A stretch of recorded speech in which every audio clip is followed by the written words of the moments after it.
Mumbai Indians team को लगिला बड़ झटका। चलित निलाम 17 कोटी 50 लक्ष किणिथिबा एही खेलाड़ी को लगिला आघात। वेटरान ऑस्ट्रेलिया ऑलराउंडर कैमरन ग्रीन जी आईपीएल 2023 निलाम समय बहुमूल्य 17 कोटी 50 लक्ष टंकार बिक्री होइथिले से वर्तमान आहत होइछंती। दक्षिण आफ्रिका विपक्ष में मेलबोर्न टेस्ट मैच रे से आहत होइछंती। वर्तमान से सिडनी रे अनुष्ठित तृतीय टेस्ट मैच रे खेली पारिबे नाही। स्कान रु जना पड़ी जे कैमरन ग्रीन तांको डाहाण हाथर आंगुठी रे आघात लागिछि। से आउ बॉक्सिंग डे टेस्ट रे बॉलिंग करिबे नाही किंतु बैटिंग पई उपलब्ध हेबे। मेलबोर्न टेस्ट मैच रो द्वितीय दिनर शेष अधिवेशन रे कैमरन ग्रीन अनिज नाट्रेंजक बॉलिंग रे आहत होइछंती।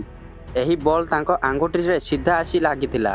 ग्रीन को आघात एते गुरुतर थिला जे तांको तुरंत खेलरू रिटायर्ड हॉर्न नेबाकू पड़िथिला। परे खबर आसिला जे तांको आंगुठी भांगी जाइछि एवं वर्तमान से मैच रे बॉलिंग करबा समर्थ हेबे नाही एवं तृतीय टेस्ट मैच रु मध्य अंश हेबे नाही। सूचना योग्य जे संप्रति आईपीएल निलाम 2023 समय रे कैमरन ग्रीन को बहुत महंगा मूल्य रे किना जाइथिला।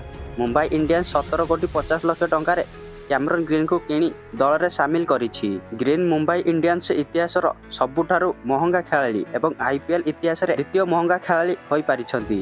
मुंबई इंडियंस दल वर्तमान ग्रीन को सुस्थता कामना करुछि आउ से संपूर्ण फिट रुहंतु बोली फ्रांचाइज कहिछि।